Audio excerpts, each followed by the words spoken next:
2026년 대한민국 모빌리티 1위 기업 카카오 모빌리티가 미국 증시 상장이라는 거대한 항해를 시작합니다. 많은 이들은 이를 글로벌 시장을 향한 담대한 도전이라 평가하며 장밋빛 미래를 예측하고 있습니다. 하지만 우리가 보는 화려한 스포트라이트는 이야기의 절반에 불과할지도 모릅니다. 이 역사적인 결정지에는 우리가 미처 알지 못했던 더 복잡하고 치열한 생존의 방정식이 숨겨져 있습니다. 이번 상장은 단순히 더 큰 시장으로 나아가는 성장 스사가 아닙니다. 이것은 국내의 강력한 플랫폼 규제와 재무적 투자자들의 투자금 회수 압박이라는 현실의 벽을 넘기 위한 전략적 선택에 가깝습니다. 과연 카카오 모빌리티의 미국행은 더 높은 곳으로 향하는 돌파구일까요? 아니면 어쩔 수 없는 상황에 내몰린 탈출구일까요? 오늘 우리는 화려한 명분 뒤에 가려진 진짜 속내를 심층적으로 파헤쳐 보겠습니다. 가장 먼저 던져야 할 질문은 왜 한국이 아닌 미국인가? 입니다. 수년간 회사의 성장을 도왔던 재무적 투자자들은 성공적인 IPO를 통한 투자금 회수, 즉 엑시트를 강력히 원하고 있습니다. 하지만 현재 국내 증시는 정부의 플랫폼 규제 강화, 기저와 독과점 논란으로 인해 기업 가치를 제대로 평가받기 어려운 환경에 처해 있습니다. 카카오 모빌리티가 목표로 하는 10조 원의 가치를 국내에서 인정받기란 사실상 불가능에 가깝다는 냉정한 계산이 국내 상장과 미국 ADR 상장의 차이는 명확합니다. 국내에서는 플랫폼 기업 규제 우려로 상대적 저평가를 받을 가능성이 높지만 미국 나스닥에서는 기술 기업으로 인정받아 높은 멀티플을 적용받을 수 있습니다. 이는 단순히 택시 호출 앱이 아닌 데이터와 기술을 갖춘 테크 기업으로 평가받고 싶다는 강력한 의지의 표명입니다. 투자자 기반 역시 국내 중심에서 글로벌 대형 기반으로 확대되어 대규모 자금 주달이 훨씬 용이해지며 이는 글로벌 브랜드 인지도 제고로 이어지는 선순환을 만들 수 있습니다. 물론 이 선택에는 대가가 따릅니다. 미국 증권거래위원회 즉 SEC의 매우 엄격한 공시 의무를 따라야 하며 천문학적인 규모의 집단 소송 리스크에도 항상 노출됩니다. 이는 기업의 투명성을 최고 수준으로 유지해야 함을 의미하며 사소한 실수 하나가 경영 전체를 뒤흔들 수 있는 양날의 검과 같습니다. 결국 미국 상장은 국내 시장의 저평가와 규제라는 족쇄를 푸는 동시에 글로벌 스탠다드라는 더 무거운 책임을 짊어지는 결단인 새해 글로벌 스탠다드라는 더 무거운 책임을 짊어지는 결코 수준으로 유지해야 함을 의미하며 그렇다면 카카오 모빌리티는 10조 원이라는 거대한 기업 가치를 어떻게 투자자들에게 증명할 계획일까요? 그들이 내놓은 비장의 무기는 바로 K자율주행 오픈 생태계라는 원대한 청사진입니다.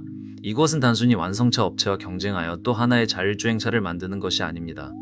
국내 최고의 대학, 유망한 스타트업, 연구기관들이 모두 참여하는 개방형 플랫폼을 구축하여 대한민국 자율주행 기술의 심장이자 허브가 되겠다는 야심찬 계획입니다. 이 생태계의 핵심 전략은 4가지로 요약됩니다.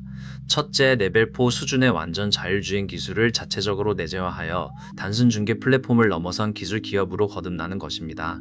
둘째, 기술을 독점하는 대신 파트너사들과 공유하는 오픈 플랫폼을 구축해 동반 성장을 꾀합니다. 셋째, 카카오티 플랫폼에 축적된 방대한 실제 주행 데이터를 자율주행 기술 고도화에 활용해 경쟁사들이 따라올 수 없는 데이터 경쟁력을 확보합니다. 마지막으로 이를 통해 국내 자율주행 산업 전체의 글로벌 경쟁력을 끌어올리는 선순환 구조를 만들겠다는 목표입니다. 이러한 거대한 비전이 단순한 선언에 그치지 않는다는 것을 증명한 결정적인 사건이 있었습니다.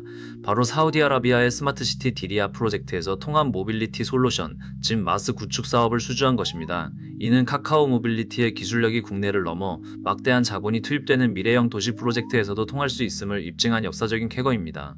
이것이야말로 미국 투자자들의 마음을 움직일 가장 강력하고 구체적인 성장 스토리입니다. 글로벌 상장이라는 목표는 하루아침에 세워진 것이 아닙니다.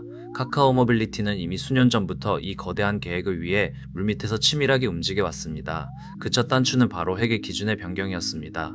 글로벌 투자자들의 신뢰를 얻기 위해서는 그들의 언어, 즉 미국 회계 기준으로 재무 상태를 투명하게 보여주는 것이 필수적이기 때문입니다. 이는 보이지 않는 곳에서부터 상장의 초석을 단단히 다져온 것입니다. 2026년 상장을 향할 로드맵은 매우 구체적입니다. 2023년 1월에서부터 딜로이트 안진을 통해 3개년 재무제표에 대한 미국 회계 기준 재감사에 착수했습니다. 2024년 10월에는 K자율주행 오픈 생태계 컨퍼런스를 통해 기술적 비전을 세상에 알렸고 2025년 6월에는 사우디 프로젝트의 1단계를 완료로 실질적인 성과를 증명할 것입니다.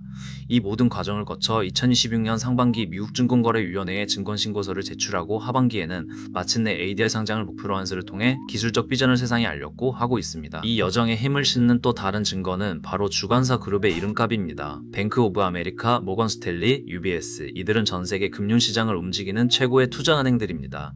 이들이 카카오 모빌리티의 상장 주관사로 나섰다는 것 자체가 이 프로젝트의 성공 가능성과 미래 성장성에 대한 글로벌 금융가의 긍정적인 평가가 반영된 결과라고 볼 수 있습니다. 이는 향후 글로벌 투자자들을 대상으로 할 로드쇼에서도 강력한 신뢰의 기반이 될 것입니다. 하지만 앞서 언급했듯 이 모든 과정의 기회만으로 가득 찬 것은 아닙니다. 미국 시장은 성공에 대한 보상이 큰 만큼 실패에 대한 책임 역시 가혹합니다. 특히 미국 증권거래위원회의 까다로운 회계 및 공시 규제는 국내와 비교할 수 없을 정도로 엄격하여 기업의 모든 활동을 현미경으로 들여다보는 것과 같습니다.